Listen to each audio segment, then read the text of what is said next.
extraordinary team that we have in front of you for some discussion. It's not going to be a series of presentations. This is going to be more of a debate discussion format. First, let me introduce Dr. David Canning, who is here to my right. And Dr. Canning is the Richard Saltonstall Professor of Population Sciences and Professor of Economics and International Health at the Harvard School of Public Health in Boston. He holds a PhD in economics from Cambridge University, and he has served as a consultant to the World Health Organization, the World Bank, Asian Development Bank, and he's very renowned for his work both on NTAs, but also having done some of the most formative work on the demographic dividend. Some of you may be familiar with that. So he's a demographer who's been paying attention to economic transfers between generations and really thinking through what age structure does and what it means for development and its potential in a society. So we're delighted to have you with us, David, today, and he's going to talk to us, in fact, about population aging. We also have with us Professor Latif Dramani, here on my far left, who is, in fact, professor also of economics at the University of Tis and coordinator for the Center for Research on Economics and Applied Finance, CREFAT. He is also the representative of the NTA International Executive Council for Francophone Africa, and he is coordinator of the Regional Center of Excellence for Research on Generational Economics. So once again, we're going to be talking about changing age structure, implications for the economy, implications for development. And our third colleague here, to my left, is Wasana Im, and I probably, is that pronounced correctly? Im, who is a colleague also of UNFPA, coming from our regional office based in Bangkok, Thailand. And Vasana is, again, she is another academic. Before coming to UNFPA, she was an associate professor at Mahidol University in the Institute for Population and Social Research. She's been working on aspects of reproductive health, the impact of gender-based violence on women, but also this bigger and broader attention to socio-demographic change, implications for development of changing age structure. Okay, so you all may know that the world reached 8 billion approximately yesterday, and there's been lots of press on that. The truth is that there's probably a confidence interval of at least 2 years on either side of this, but it's important that we celebrate the incredible progress that's been made in life expectancy, in bringing down early death across the world. And as many as there are, let's say, media reports of the anxiety of too many people, in fact, in reality, we do want to regard this as a celebration of development for so many people across the world. That said, I think a hallmark, as you're going to hear today, of this 8 billion moment is that the world is probably more diverse demographically than it may ever have been. We're living in a world where we have a selection of countries in Africa and South Asia where fertility remains quite high, and we have, in fact, a very young age structure in the population, and we have many people still very much hoping to enter still the window of the first demographic dividend. At the same time, we're facing more than 120 countries that are below replacement fertility of 2.1 births per child, that's the TFR, and we have more than 50 countries now, I think it's 52, that are undergoing a decline in their population. Most notably, and probably among them, is China, being such a large country, which is peaking this year at probably about 1.4 billion. And as of next year, India takes over as the most populous country in the world. And the projections for China are that if the current anticipated projection continues, they may be well below 1 billion, maybe even closer to 800 million by the end of the century. And China, important and large as it is not alone. We just had a symposium in Seoul, Korea, last week with a gathering of countries from Latin America, Eastern Europe, Asia, in which the whole point of this conversation was populations are declining and we are aging, and how, in fact, do we assure adequate numbers of the workforce to assure, prosperity, and a lot of anxiety, I will say. So there was a lot of interesting discussion. We've had, this session is really to try to bring the bigger demographic picture to this conference. And we have really outstanding colleagues, as you've heard, who are going to kind of open this conversation. But we do want it to be, we have one set of slides, but we do want it to be indeed more like a World Economic Forum debate. And we welcome your engagement as an audience and in this room. Okay, just to get started, and I'm going to start with Professor Canning. Let's first turn, in fact, to the growing number of countries that are facing population aging. What are the trends, and is population aging inevitably a threat to economic development? So David, if you'd like to take the stand here and open up with your slides.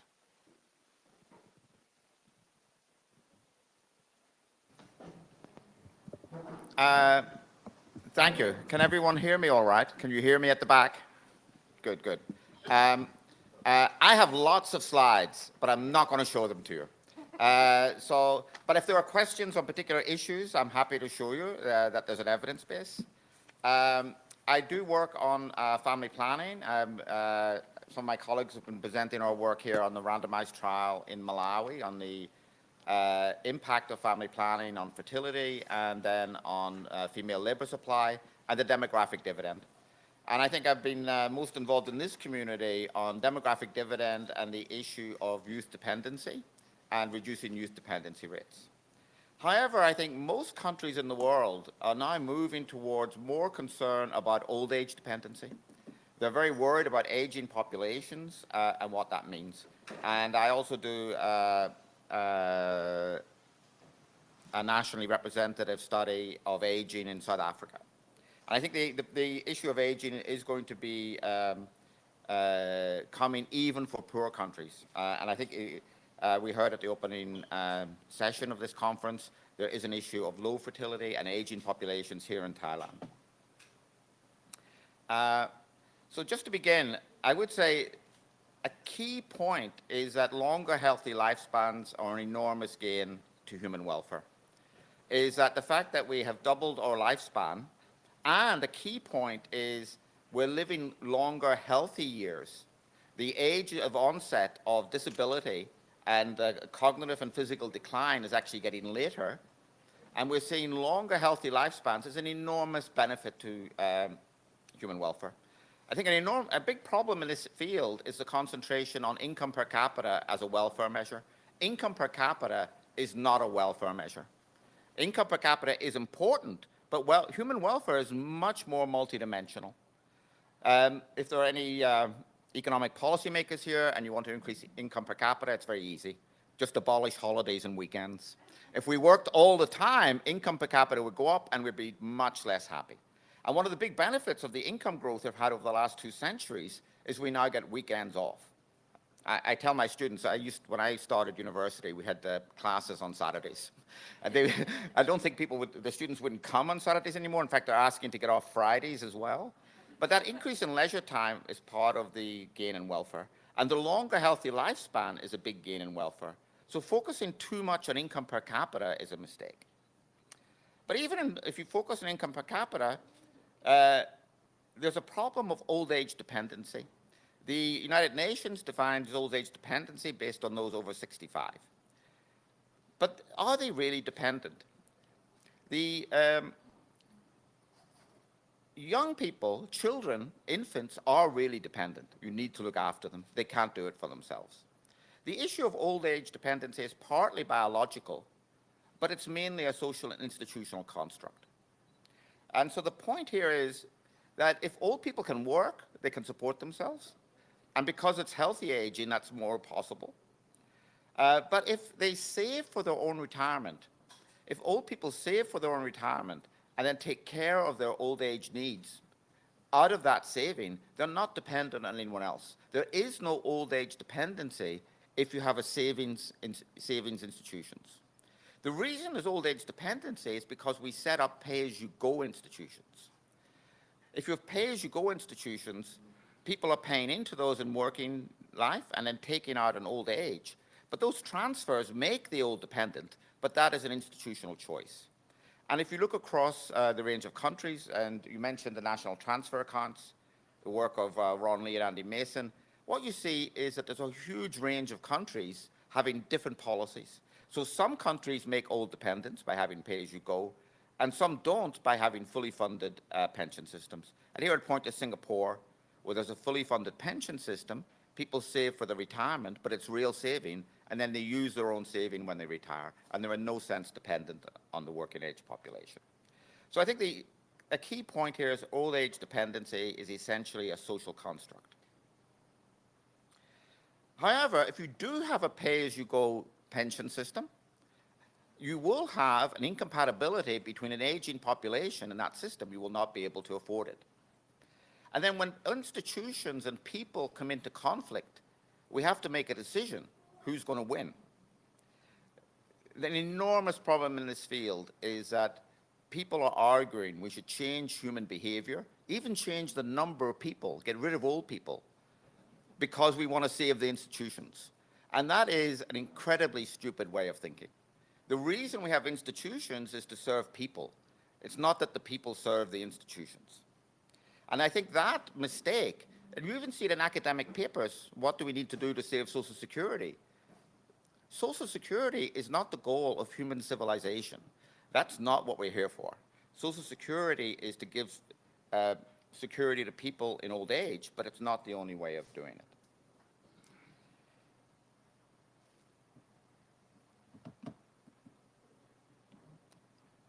And so I think in terms of dealing with aging, the right approach is to change the institutions to raise human welfare. And that makes making old age self-financing. And that means people have to save for their retirement, also to save for their healthcare needs when they're elderly. There's a real issue around poverty of old people and risk. And so you do need a system that has transfers to the poor and ensures old people against risk, that they will lose their savings through inflation or through some financial crisis. So there is a government role in the savings, but it has to be real savings. The other point I would like to make is the other enormous institution that is incompatible with human welfare is the nation state. I think one of the amazing things is we now have free movement of goods in the world. You can ship goods anywhere. There are tariffs, but they're very low. There's essentially free movement of capital. You can invest your money anywhere. The one thing that can't move is people. People want to move, and if people move, it's an enormous gain, usually for the migrant and for the receiving country, and we block that. And so I think one very productive solution to population aging, if countries have labor shortages, is to increase international migration. And that barriers to international migration, I think, are the last big remaining barrier to economic efficiency in the world. There's a real resistance to that international migration, but I actually think it's wrong from an economic perspective, and it's also unethical. I think the problem is what we actually see in terms of policy are not these type of policies, but arguments that we should work longer or reduce benefits so we can preserve pay-as-you-go systems. There's even some arguments that we shouldn't have so many old people. We should actually encourage death among old people to improve the economy. And that shows you just how bizarre this type of thinking is. And you also see this idea that we want higher fertility in order to save Social Security. We want higher fertility so that people can pay into these Social Security systems. But again, I think that's the wrong way of thinking. I think the issue of what the right fertility rate is a rights-based approach. Families should have the number of children that they want, and forcing people to have more children in order to save outmoded institutions is a terrible idea. So I have lots of slides on detailed information on these points, but I won't show them to you. And I'll just stop there, but encourage people to ask questions and make this more of a discussion.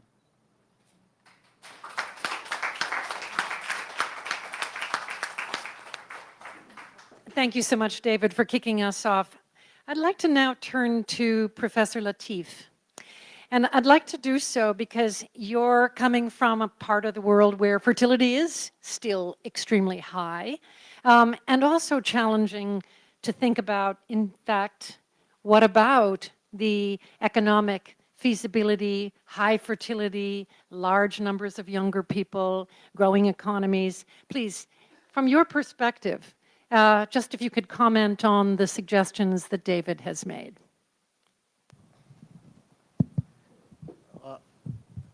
Thank you, Rachel, for this invitation, and also thanks to David for this useful presentation. I'm coming from West Africa, and this is a part of the world where we have high fertility rates in countries, and as Rachel said, there is a lot of diversity in West Africa across countries.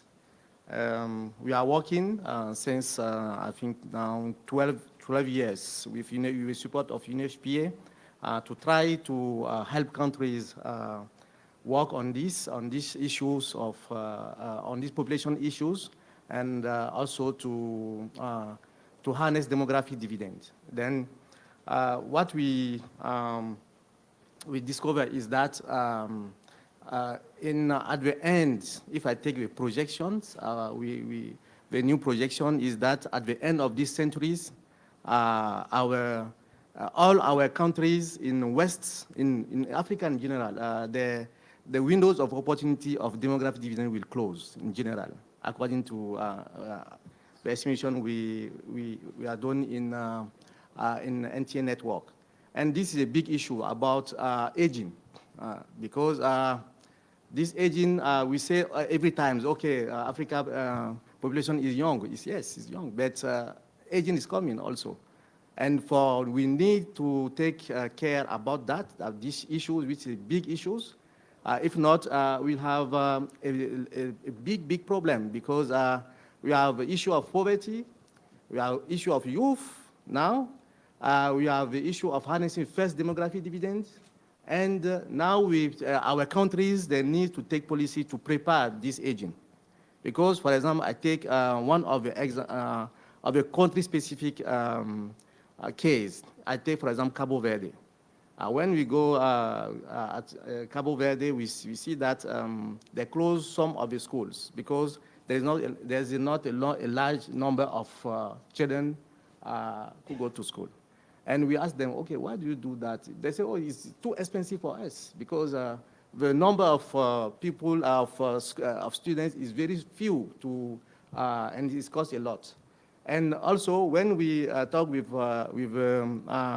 health representative, they said, oh, we have now aging problems, because we don't have specialists. Then if we have if someone is ill, we need to go outside, and it costs a lot for our country. Then that is one of the example of a country in Africa, and for the other countries, this issue will come.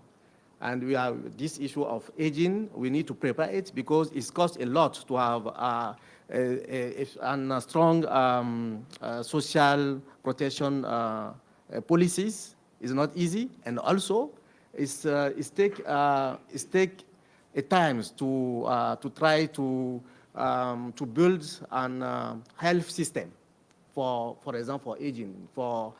We call it disease for developed countries, because we have, for example, some disease for poor countries. But now, as we see, there is some disease for developed countries, and it's come now in our countries. And the second issue is about remittances, because if we see in West West and Central Africa, we are large countries which benefit of this migration and remittances. I can take Senegal, Ghana, Nigeria, Cabo Verde, and there is a lot of countries which benefit of this. And now we know that, we see it now on the slide shown by David, that at international level we block that. And that is one of the big issue also for how we try to have solution of this issue of migration and remittances, because it's not easy we say our policymakers, okay, you need to create a new job. It's easy to say it, but it's not easy to do that. How we create a new job? When you have an issue of security, for example, in West Africa, you have issue of terrorism, we have a lot of issues, and we need to put money on security, on terrorism, on family planning, and okay, you need also to put money on job creation.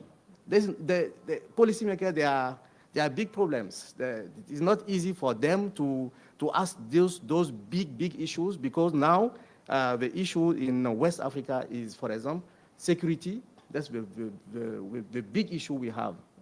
Security and fighting against terrorism.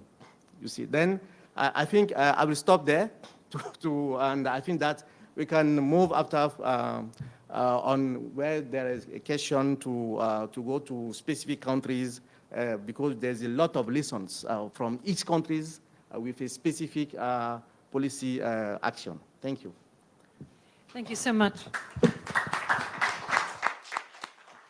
Don't move the mic too fast. I'm going to actually stay with you, if I may, Wasana, for a couple points. You know, in the Seoul meeting last week, we had some colleagues from Nigeria, from the National Population Commission, and they pointed out, in the midst of discussions by Moldova, Albania, some relatively small countries, our Nigerian colleagues said, well, we don't think of ourselves as aging, but in reality, we have 14 million above the age of 65 in Nigeria. 14 million. And this was really putting people back on their heels, recognizing that this was larger in terms of the number of persons than many of the countries that were represented in the meeting. So I do want to ask you, I know there's a lot of, indeed, really tough choices being made by governments in West Africa for all the points you raise on security, young people needing education. But I am curious, what's the discussion on pensions in the region? David introduced, well, fully funded, pay as you go. There are alternatives here. What is the debate, discussion in the region on pensions, given that, in fact, in some of your countries, you have very large numbers of older persons, and that will increase in the coming decades?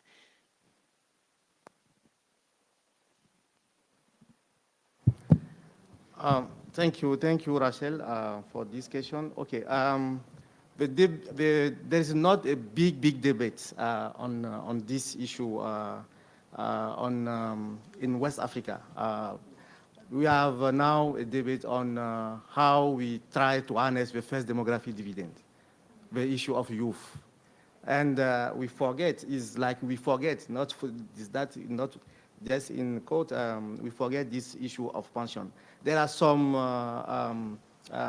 countries which try to go on this direction. And as specialists working on this, we sometimes, and every time we talk to government, we talk also to UNFPA and UNECA, that's Economics Commission of Africa, that okay, this youth situation is there now, but in 20 and 30 years, these youth people, they will be old, because it's moving, and they are poor where they are now poor. They are poor young, and we will have this issue of poor elders also.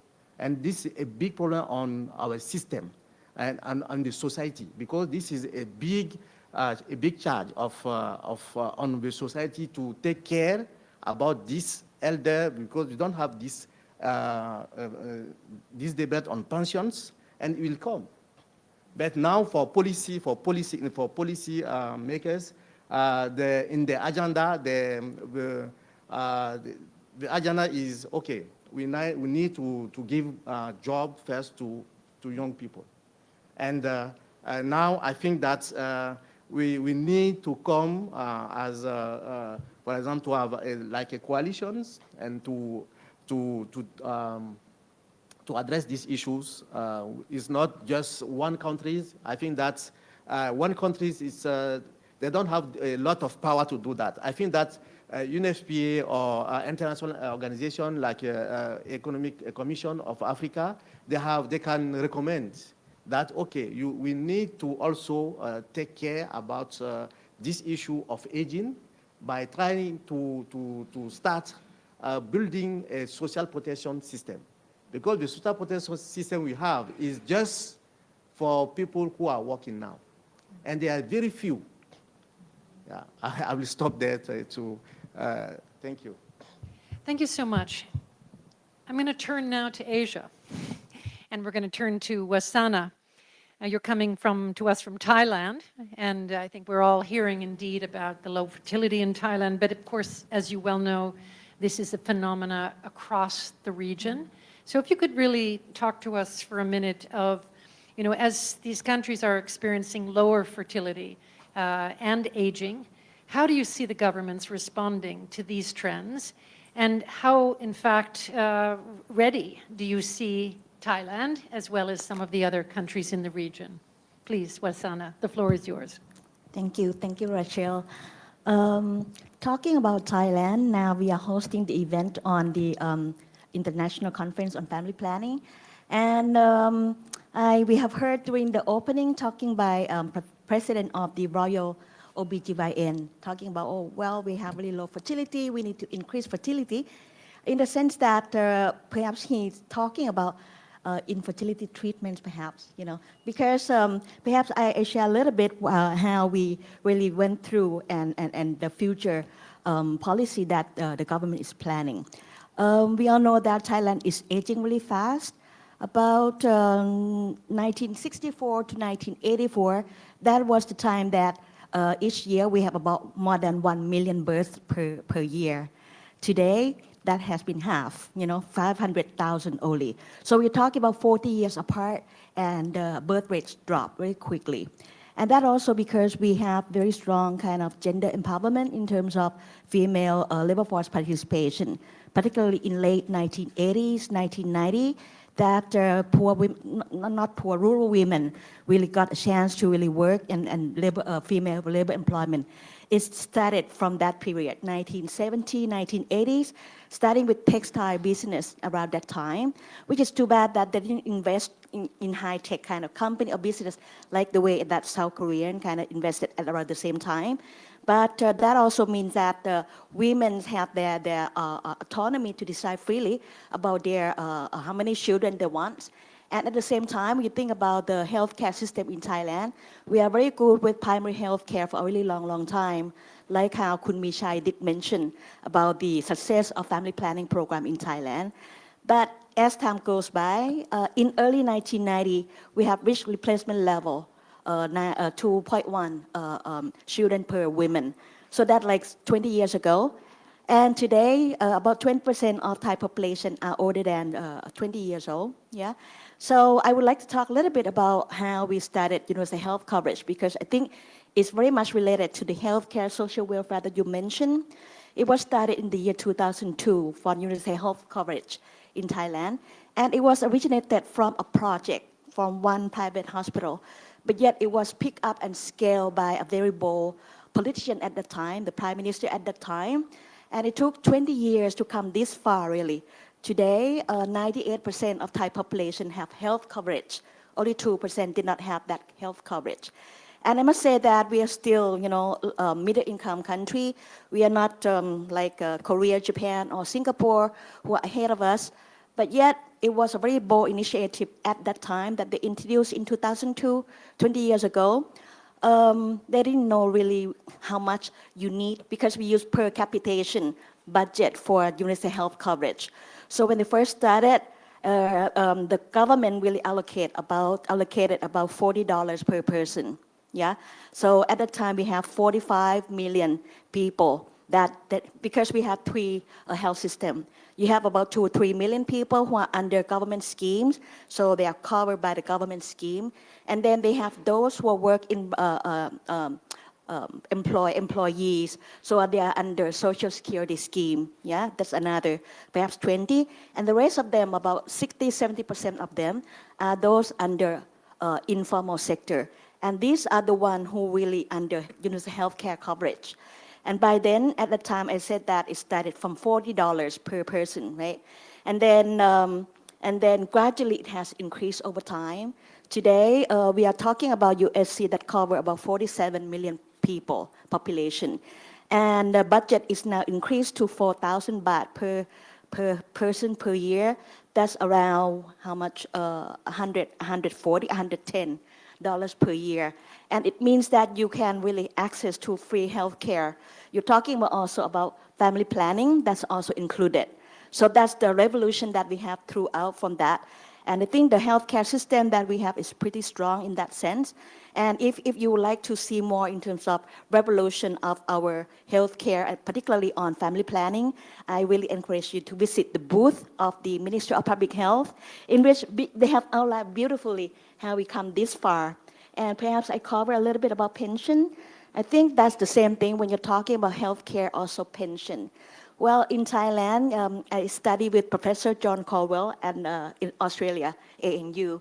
So he introduced wealth flow theory. So wealth flow theory to many Thai parents at the time that they have like 5, 6 children. That was not too long ago. I'm talking about my parents' generation. The wealth that they have is on their children. So they are the generation that expected that you would like to invest on your children with best education, expected that they're going to have good employment, which not necessary because we don't have many good jobs available out there. And it means that they expected that when they become like older or in old age, their children can really financially support them. So in terms of saving, we, like a third demographic dividend, it might not be the case if we are talking about that. And the government is trying to really find more opportunity, including employment and learning opportunity for older person. But from what we have seen, we found that it's quite difficult to really provide job for those who are informal sector. Yeah, because Thailand is, has transitioned from being agricultural country to be, an industrial country in a way with SME, small medium enterprises, and also tourism. So we have been badly affected by that. So maybe just stop there about Thailand. I don't know whether you would like me to cover the region or I don't know. Back to you.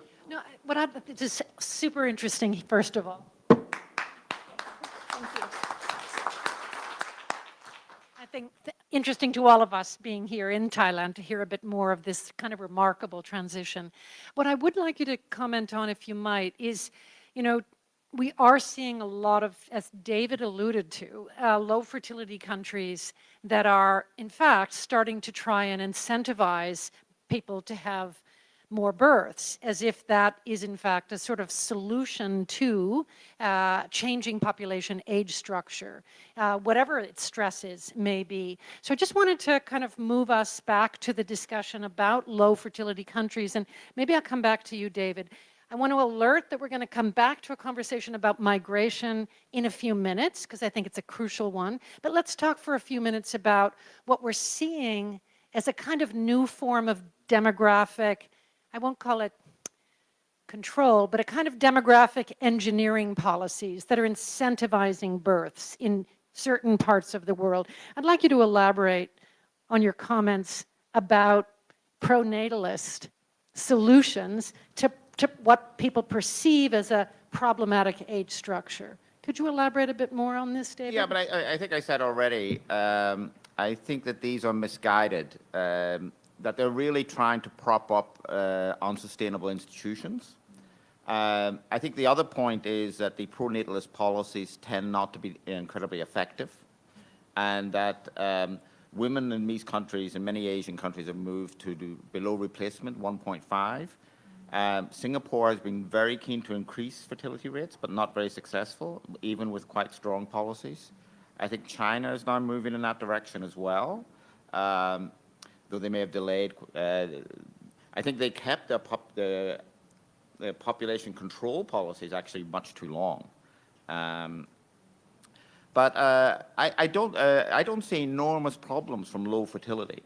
I think that what we will see is there will be some issues which are really these institutional issues. There will be issues around a smaller number of people. I mean, for example, we'll have too many schools, where this was alluded to, maybe too many universities. Some will have to close. But again, the purpose of babies is not to keep universities open. Again, that's an odd way of thinking, that we need more babies because we need to have universities. The universities are there to serve the children, not the children to serve the universities. And so this idea that we need these babies to keep our existing institutions going is a really bizarre way of thinking. I think there are some limits when you get down to around a few hundred people in the world, but we're well off that. There are some economists who are arguing that one of the reasons the world is so good in technological change is we have so many people, and people are basically increasing technology, new inventions. And the fact we have a large global population is driving this era of essentially exponential growth through technology. But if you really look at that, it's not, poor people are not doing a lot of technological innovation. It's very highly educated people, it's people with PhDs. And there's enormous scope still for increasing higher levels of higher education in low-income countries. And so I think we can have, even with the declining world population, we will see increasing numbers of highly educated people with degrees for at least 1 or 2 centuries. And that will keep the engine of growth going. So I think that problem is maybe, but in the very distant future. But over the next few centuries, I think we will actually see a move towards a much more highly educated population and more technological innovation. So I just don't see these problems of declining population numbers, except this problem of institutional change. I would say, when I say what we need is an era of rapid institutional change to address population aging, I come from Northern Ireland, and when you say I'm in favor of rapid institutional change, it usually means you're getting the guns out from under the floorboard and you're going to have a revolution. And it's actually that sort of, the institutional change sounds easy, but it's very difficult. There are a lot of vested interests in the institutions that we have, and changing those institutions can be very, very difficult. And I would say, in terms of, you raised the issue about savings in Africa. I think the second demographic dividend is very important. What we saw in countries like China, now in India, is enormous savings rates generated by demography. I think the big issue there is people don't save until they're middle income. People at subsistence levels of income really can't save for the future. You need a reasonably high level of income before saving even becomes an option. But then what you need is a mechanism for saving and for people to save for retirement, but real saving. And I think the big problem we've seen in some countries is they set up pay-as-you-go systems, where the saving is actually just being paid to government who spend it, and it's not real saving. The other problem we've seen actually a lot in Latin America is very generous public pension systems, which are not funded. Again, these are short-term attractive. This government isn't paying for those. It's promising them, but it'll be governments in 20 or 30 years paying. And many Latin American countries have these unfunded public, very, very generous public pension systems where people are retiring early with either all or almost all their final salaries. And that's an enormous burden. And so I think one of the issues in these countries is not to get locked into systems that are attractive in the short term, but that we know will be bad in the long term when population aging comes. And it's politically difficult. It's like the institutional change. It's politically difficult because it's about a long-term payoff from doing something which is costly now. And the short-term incentives that have set up these bad institutions. So it is a very difficult issue that I'm talking about. Let me stay with education for a minute and come back to you, Latif.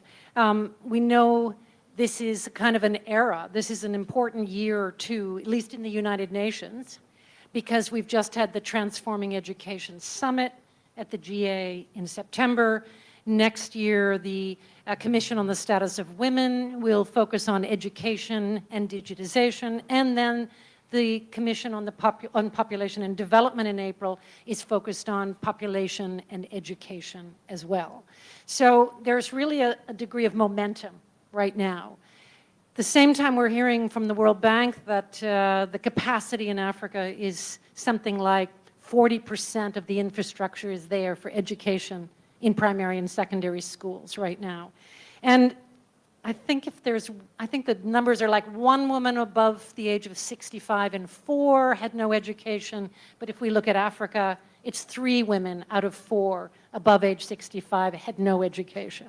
So I'd like you to talk a little bit about what's moving, what's progressing, what's the kind of attitudinal shifts in the region of West Africa in terms of educational investment, and do you see governments responding to that? Please, over to you. Give us some good news. Okay. Okay, thank you, Rachel, for the question. Things move a lot in the regions in West Africa.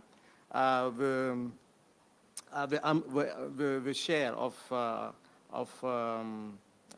investment or budget of education is increasing, but not as we will expect. Yeah, because of if our region face of I always say that our region face of terrorism. That's and there is a big issues of on our policymakers and decision makers on how to allocate the budget. In the next 5 years, next 10 years, we see that some of the countries they increase their budget, the part of the budget, and we see also that the results in some of the countries. They invest on new universities, new schools. They're building a lot, like Senegal, Niger, and on some of those countries. But now, since 5 years, as the issue of security come, we know that now the part of the budget is on education and health is now low. It's come down. For example, we discover when we go through the budget of some of the countries in West and Central Africa, that they put around 15% of the budget to education, around 5% of the budget to health, for health. Then you can see that health and human capital is around 20% of the budget of our countries in West Africa. And when you take this issue of, for example, institutional governance and security is increased more than 25, is at between 25 and 30% of the budget. And all this, if I take institutional parts, is in general is salaries. For institutional, we have 50%. 50%. This is, and you see, all this is salaries, and we need then we said that okay, you want to if you want to harness this demographic dividend, and we put a lot of money to pay salaries, we don't invest in human capital, then we have a big trouble. to do that. Then now they pay this last 5 years in average the amount of the part of the budget of security is increased for 5%. And this is a big amount, 5% of the budget. That's the increasing of the part of budget. And this is and the part of the health, for example, is remain 5%. Then and we know that if we want to educate, we first need to be in good health. And that's our challenge now, with the big challenge we have now in West Africa. And as we say them, okay, we now need you need to see how you allocate and your budget. We need to first allocate the money to education and health. And this is one of human capital. This is very, very important to have the other parts of the economy. If we don't have this, we will lose a lot of the others, because we are not in good health, we are not educated. Then the productivity and all the things we can't have it. And I think that for now, that's the situations we have. This the policymakers they want to do that, to put money to education and health, but they are in face of these issues of security. And they said, okay, this is we no need to discuss about that. This security first, and after we will see the other things. Then that's now the situations, and I think that if we can, there is also a need of help for government. They said us and the UNHPA and the other ECA, okay, when we allocate the budget, we don't have any instrument to see how we allocate the budget, because we allocate in general according to your if you are very close to the president, or you are close to the prominent people at the head of the state, as ministry, the Minister of Finance gives you more budget than the others. Then also all this we try. We are working with support of NHPA, EC, and the others to try to give them, to help them to see, okay, this is the structure of your budget. And for example, we have this declaration of Maputo. That's they need to put, each country need to put 15% of the budget to health. But now it remains 5% since the 10 years. And yeah, I will stop there. Thank you. I just want to say something about education. I think education, particularly female education, is really important. And I think that one of the issues around demographic dividend is, I think the early work on demographic dividend emphasized it as a macroeconomic and aggregate picture. Mm-hmm. And if you look at the aggregate picture in Africa, the fertility transition is very slow. A lot of countries still have quite high fertility. And so the picture of demographic dividend is actually quite bleak, that it's a very slow transition. But if you look at a more disaggregated approach, in almost every country in Africa, women with a high school education with 12 or more years of schooling are at or below replacement. There's a couple of exceptions to that, a couple of countries that don't do that, but almost every country, the educated women have moved to below replacement fertility. And that makes me much more optimistic about Africa. And then in addition, those households are already getting the demographic dividend. They have less than 2 children, they're investing in those children. So the demographic dividend is happening at the household level, maybe not so much at the macro level. And I think this argument about female education driving the fertility decline and demographic dividend is really important. And I've been pushing the demographic dividend measurement approach to take a more disaggregated view, where I think the picture is more rosy. And it makes me much more optimistic about Africa, because the fact that these educated women have moved to low fertility means I'm more optimistic about the rest of society moving in that direction. Thank you, David. And I think the demand for education in the region is also incredibly high. So the number of applicants for all of the university positions we know is really extraordinary, often exceeding capacity. So I think the demand is there, and if we can see, in fact, delivery of education, indeed, I think, I'm curious what we'll see when we have the Nigerian census in the spring. It's been, last one was 2007.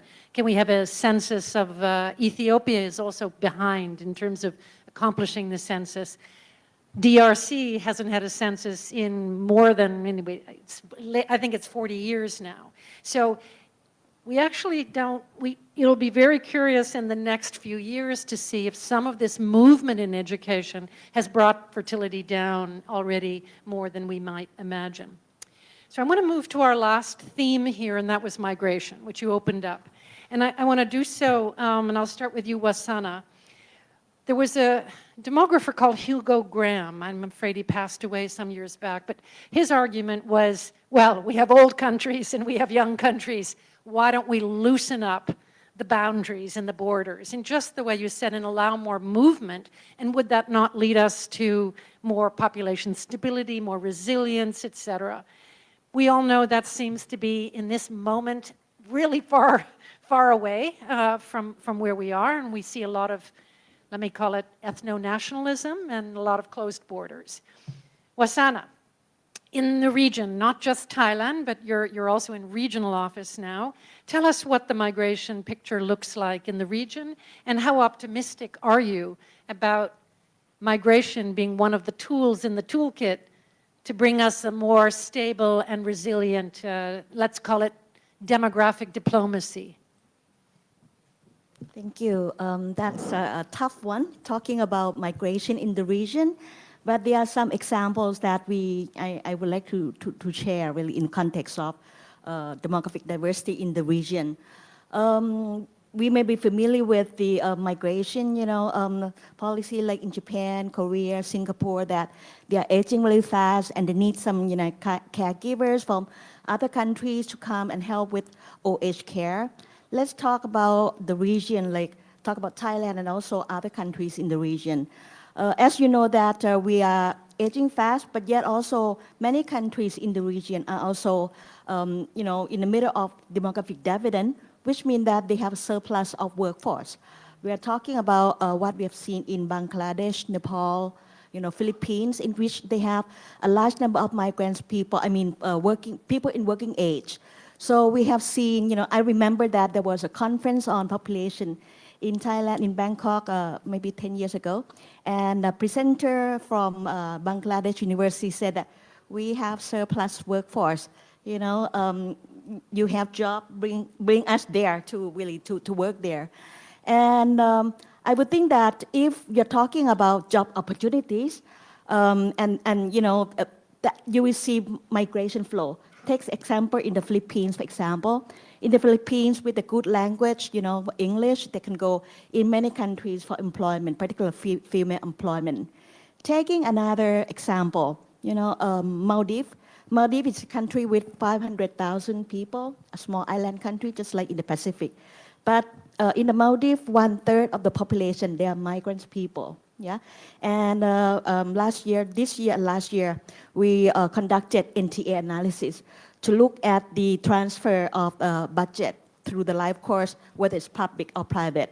And we found that if Maldives really invests on the population, migrants population, who are young population, provide them with social welfare support, health care support, that can really leverage the demographic dividend in that country. That example from the Maldives. And also, I think that if we really look at the welfare of the migrant workers, that can bring more some kind of productivity and also growth, economic growth to the country if that can be done carefully. Let's come back to Thailand, for example. Thailand, we have neighboring with 4 or 5 countries, and we have migrants from our neighboring countries come to Thailand, about 3 to 5 million people that we have. And in the past, we often have problem that they become like illegal migrants, and that create a lot of problems with the employers who really take advantage of them. So the government is trying to really take care of the problem by having MOU with neighboring countries, bringing in, they come with passport to work, yeah? And and the good thing about USC is that they also have access to that health care. They have to purchase health card. It costs them 2,200 baht. How much is that? About $50. And that cover if you would like to deliver, you got pregnant, you deliver a baby, free of charge. If you want to have implant, free of charge, IUD free of charge. If you hold that card, health card. So that it means that you have healthy population coming in and contribute to your per capitation kind of budget. So we are able to do that. That was introduced not too long ago. But then in this issue on USC, I want to go back and take one issue related to family planning. That's the problem that we found with USC that I mentioned that we have to introduce for 20 years. But I found that when you use per capitation budget like that, it means that all budgets provided, you get block grant and you have to manage that.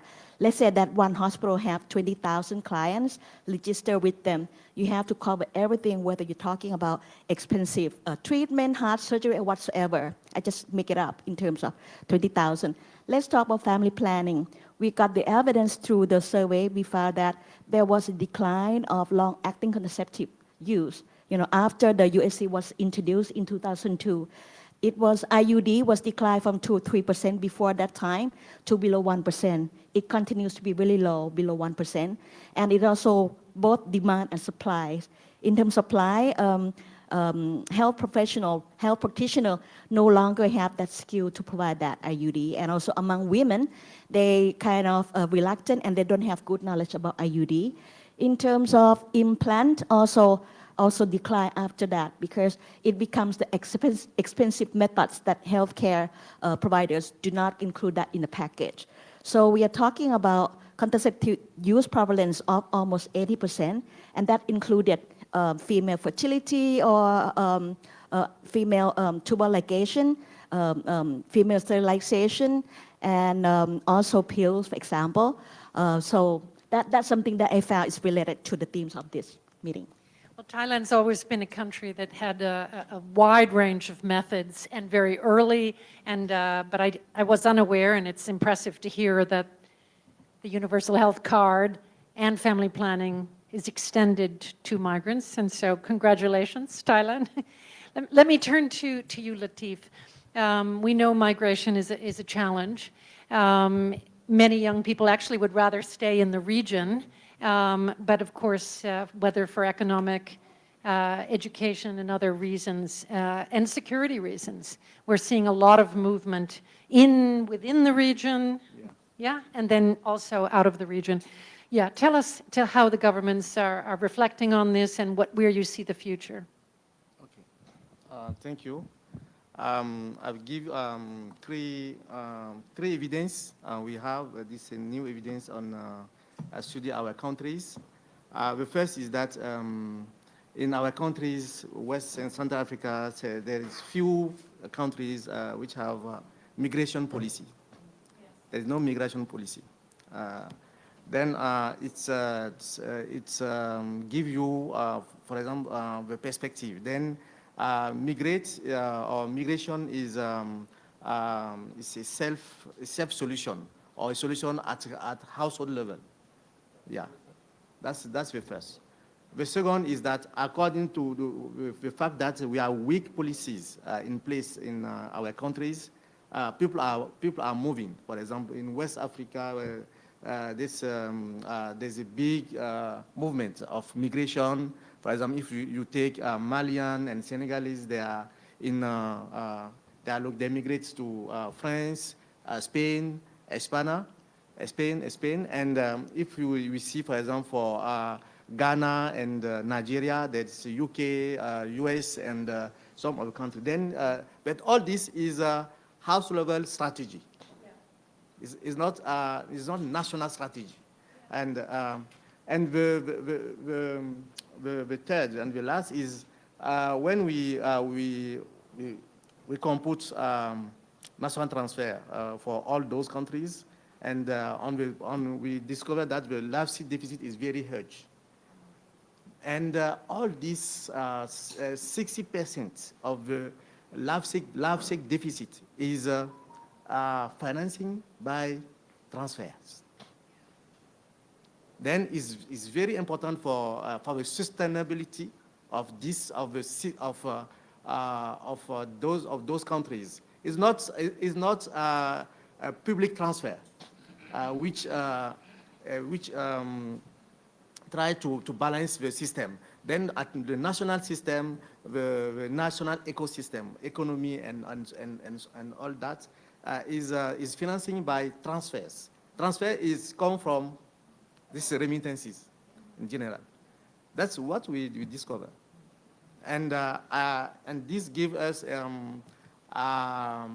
this is a big challenge of how now we are doing this, how we capture or we harness this first demographic dividend, and as David saying, and I'm okay of that. That we discovered that at country level we don't have it, but we see, for example, at regional level we have some of the region which is very different.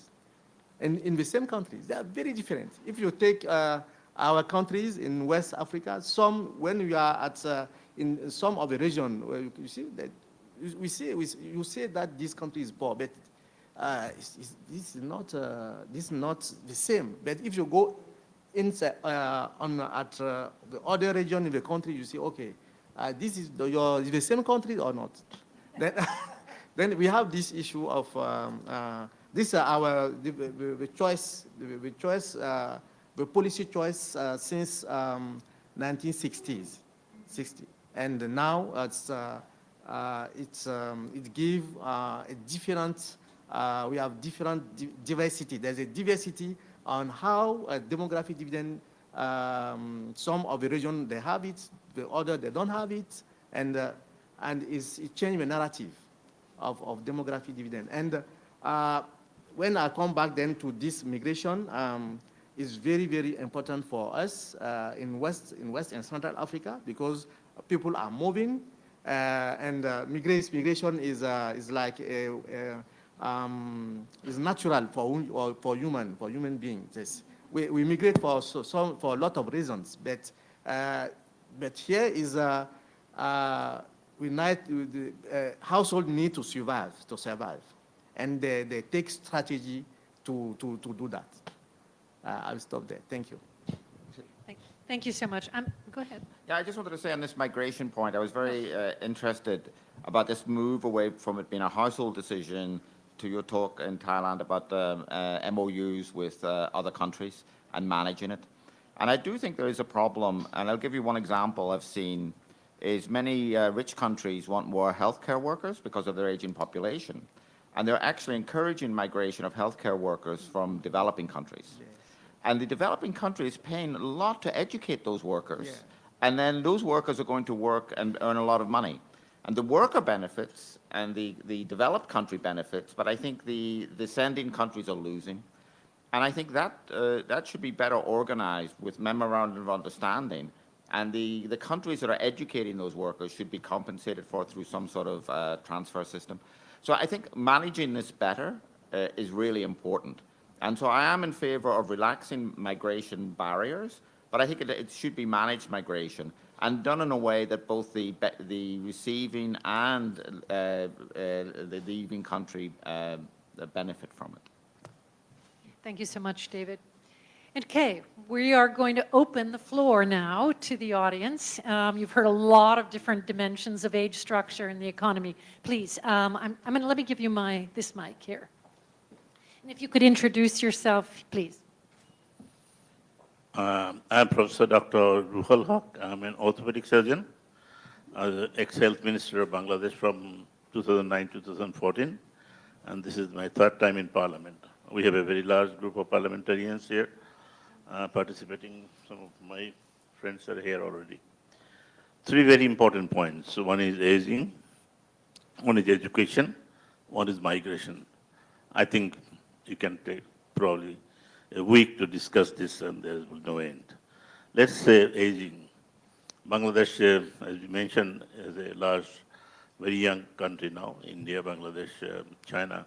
We have a large population, but we know it's going to end up in 2040.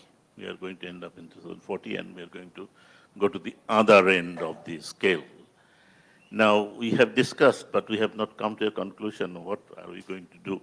I would have loved to hear from this, because now Japan and the developing countries are facing the problem of the aging. And when the other countries like us are going to have the same problem, how we are going to deal with it, and what should be the solution. We have discussed the issue of old people or aging people to be utilized for some kind of workforce, so that they can look after, not only look after themselves, they can contribute to the national economy or something. So I think this is a very big issue that needs to be very discussed seriously. Education, okay, that's a fantastic, there are problems of education.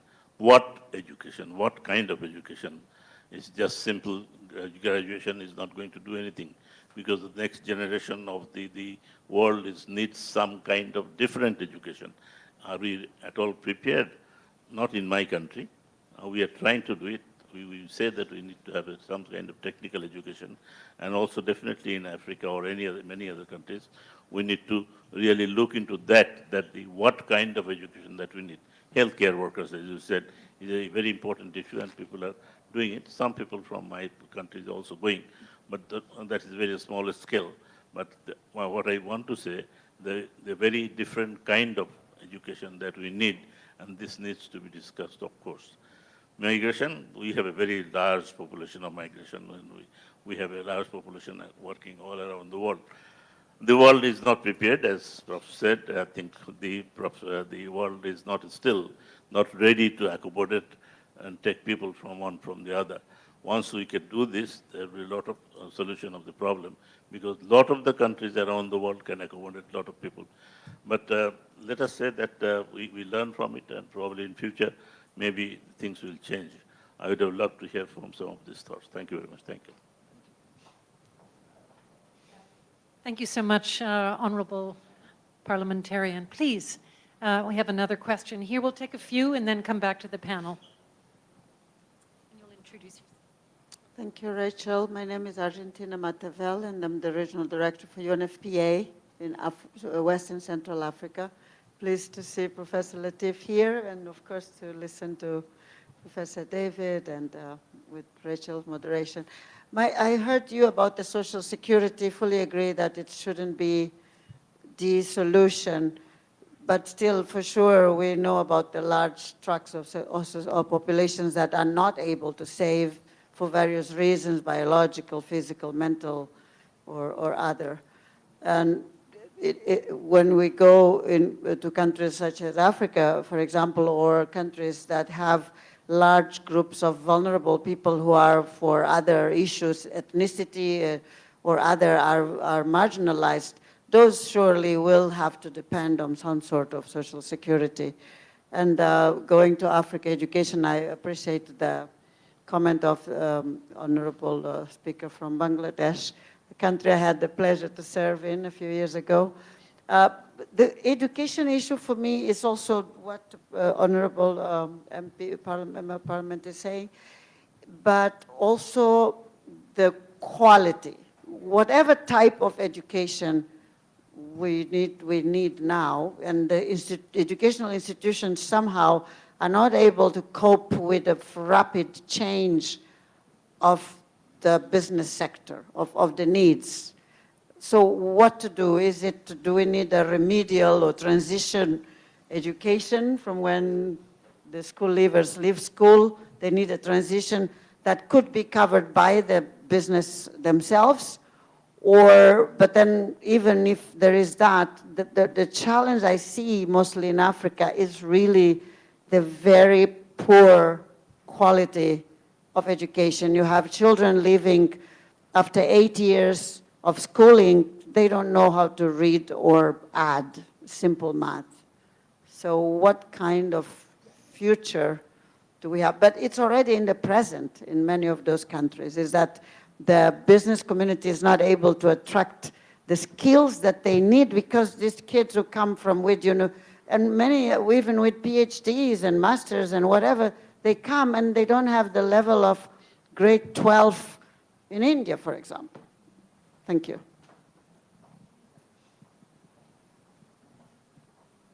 Thank you. I think we have time if there's one more question. Otherwise, okay, I'm sorry, I'll come to you, gentlemen. Sorry. Thank you.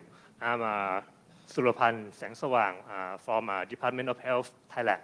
I'm agree with Professor Cranning that economic growth harm human welfare. I think we should look on the bright side of that. Decrease the people, I think they made good welfare. In Thailand, in the past, we have the war with the Myanmar, or in the past, the Burma. But now we need the migrant, such as Ajahn Vasana said. We give generosity or hospitality to our migrant, even an illegal migrant, not a negotiation with the Myanmar, because sometimes Myanmar don't think that is the Myanmar people, maybe the Thai people or another Hill tribe people like that. But Thailand give them education or give them the chance to build our country.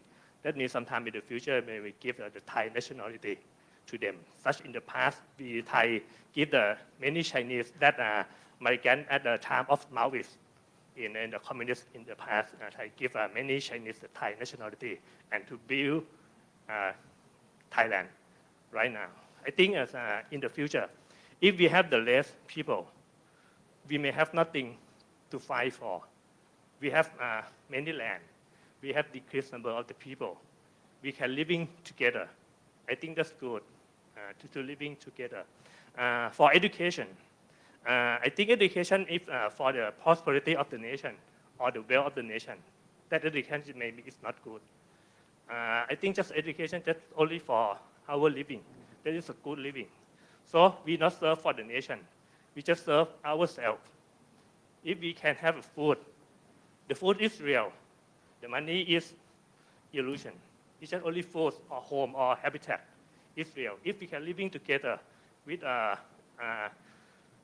good thing that we give together, that it is the decrease of the demographic or decrease of the people may be better for human welfare. Thank you.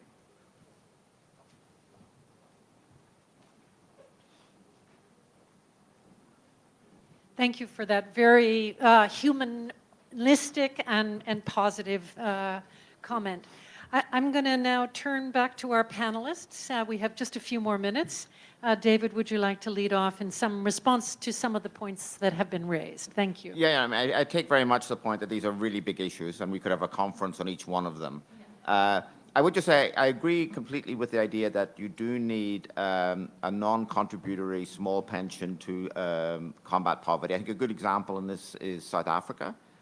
We've analyzed their pension, and it's very small, but it has enormous benefits for the people receiving it, including very large health benefits. And so I do think there's an anti-poverty role for transfer pension. But I think the issue I was talking about really is when people are contributing to pensions, it should be real savings that they then access when they're old, not a pay-as-you-go system. But I do entirely agree that the poor people, particularly this generation that is working in conditions where they have very low wages, are not able to save for their own retirement, and they do need a transfer system. I think Singapore has set up a system where it's the cohort who were alive at independence who get these transfers, but they're phasing them out. So this transfer system, I think, is a very important aspect of a pension system. But actually, it's fairly cheap from a national budget perspective. The South Africa one is surprisingly cheap. And I think, if I understood what was being said in the last question, I do think there's an enormous need to get better measures of human welfare and to move away from income per capita as the goal of life.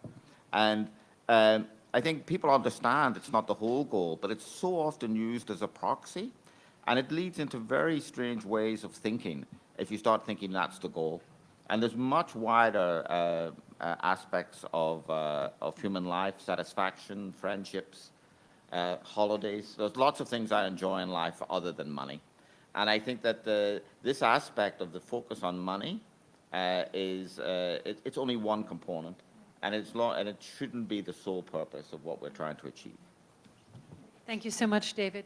Now, if I may turn to you, Wasana, please. Okay. Any thank comments you. and reactions?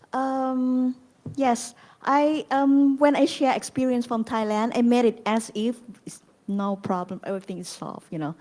In fact, we do have some concerns, some challenges, particularly in terms of inequality, really. I'm talking about universal health coverage, but the system that has been, we have it for 20 years, is kind of very heavy workload on healthcare providers, yeah, that they carry that burden. And also in terms of pension, also talking about people, over 60 years old, we also have basic allowance for old people. Once they turn 60 years old, you get $30 per, $20 per month. And when you turn 70, it increases to 700 baht per month. That's very small, but for those who don't have any other source of income, that's something that they can really look after themselves somehow, perhaps with some support of their children. What I would like to see in terms of inequality, that's something that needs to be looked at. And in fact, Thai government really appreciate the evidence generated by NTA that can help how the government, public and private transfer throughout the life course. To really see that, are we talking about fairness in terms of budget allocation or not? Because 20 years ago, when the government started to talk about aging, people get worried about it. It seemed like a lot of policy attention is going to go to older people.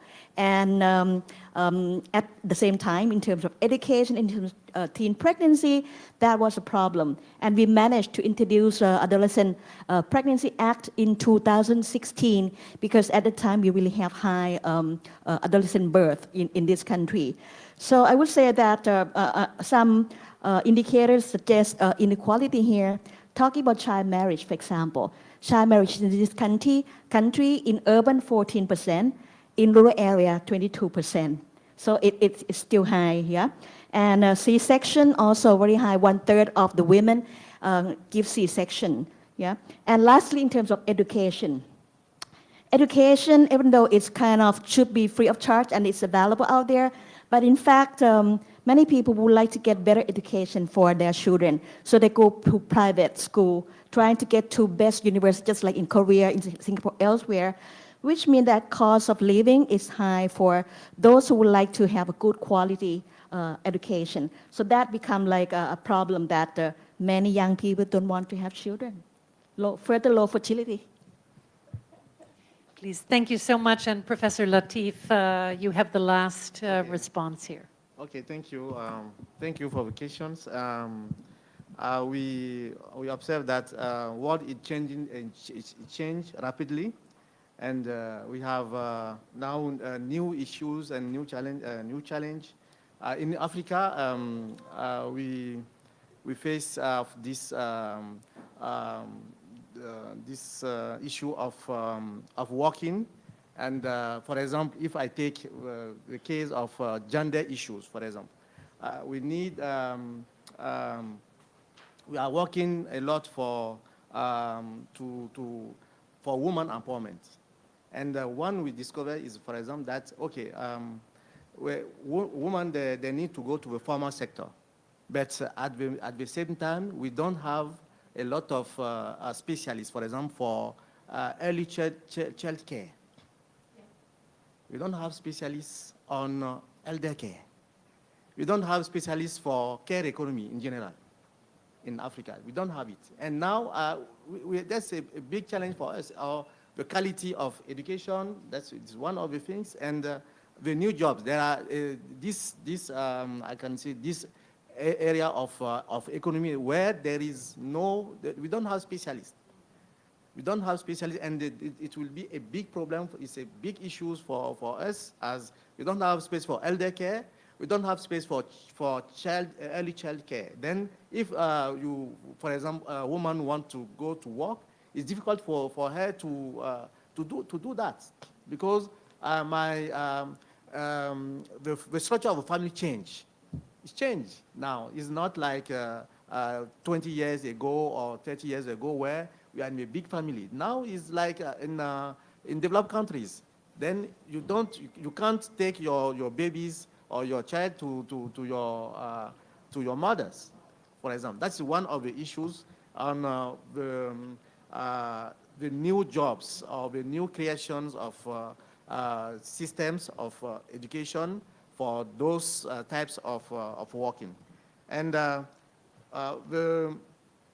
other things I want to say is that we need to take care about the well-being, because there is the dominant aspect of, okay, we need to have a GDP per capita or income per capita. Okay, but on the reality, when we see the COVID give us this, those evidence that, okay, at the end of the day, if you have all this money and you can spend it, you have a big problem. Then you need to have someone, we call it in French, someone which small than you, and who accept to do this work, and you pay them. You pay it for that. If not, you have here with your money, then you can't do anything for yourself. And that's the issue of have to try to see for the new generation, because now the technology is the world have a level of technology where producing is not like one century ago. Then we can produce. But the big problem we face is how we mend the well-being. What will it will be? What it will be, we need to be more, but we need to have a quality of life. And for that, I think that we need to invest in the care economy system, to have social pensions, to have to take care about the child, to take care about everybody. And I think that if we go in this direction, it can be useful for everybody and for all the system. I'll stop there. Thank you. Thank you so much. I would like to just leave a little bit of hope. Also, as we close, there's two big conversations in the UN right now. One is on beyond GDP per capita. So there's a big conversation among the high-level committees on programs to really tackle and recognize that we have been too focused on the metric of economic growth. And the other is just to say that in the context of the Transforming Education Summit that happened in September at the General Assembly, the whole conversation largely was on quality of education. So major discussion about quality and very strong recognition that this has to shift along with digitization and modernization. So let me please be optimistic, but also encourage all of you to please, let's have a warm round of applause for our speakers.